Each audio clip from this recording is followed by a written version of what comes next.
రామయ్య నిజమైన రైతు కథ. తెలుగు దేశంలో ఓ చిన్న గ్రామం.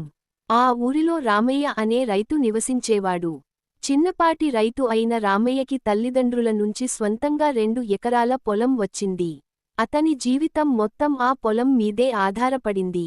రోజూ తెల్లవారకముందే లేచి పొలానికి వెళ్లడం, పనిచేసి రాత్రివేళ ఇంటికి తిరిగివచ్చే జీవితం. వ్యవసాయం అంటే రామయ్యకి పూజలా. భూమిని తల్లిలా ప్రేమించేవాడు.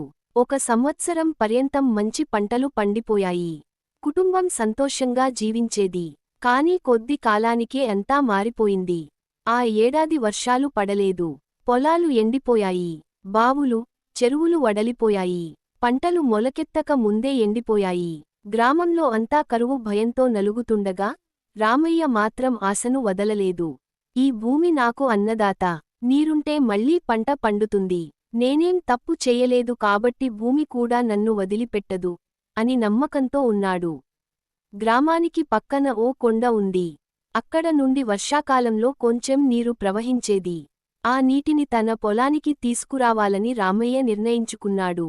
ఎవ్వరూ నమ్మలేదు. ఇది ఏం సాధ్యం అని పలువురు అపహాస్యం చేశారు. కాని అతడు వెనక్కి తిరగలేదు.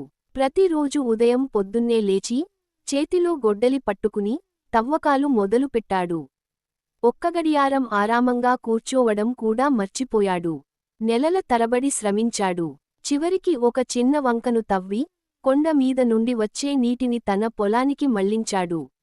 వర్షాకాలం వచ్చేసరికి ఆ వంక ద్వారా నీరు పొలానికి చేరింది. పొలం సస్యశ్యామలం అయిపోయింది. మిగతా రైతులు కరువుతో బాధపడుతుండగా, రామయ్య పొలం ఆకుపచ్చగా మెరిసిపోయింది. ఆ ఏడాది రామయ్యకు బంపర్ హార్వెస్ట్ వచ్చింది. అంతగా ఎవరూ ఊహించలేదు. గ్రామస్థులు ఆశ్చర్యపోయారు. చాలామంది రైతులు రామయ్య దగ్గరికి వచ్చి నేర్చుకోవాలనుకున్నారు. అతడు మాత్రం నెత్తిన ఎత్తుకోలేదు. ఇది భూమి దయ. శ్రమకు ఫలితం లభించింది అన్నాడు. ఈ కథ మనకు చెబుతున్నది ఏంటంటే, ఓ రైతు గుండెల్లో నమ్మకం ఉంటే, భూమి అతనికి వేదంలాంటిది. కష్టపడే రైతు ఎప్పటికీ ఒడిదుడుకులను ఎదుర్కొంటాడు కానీ వెనక్కి తగ్గడు. ఆశను విడిచిపెట్టడు.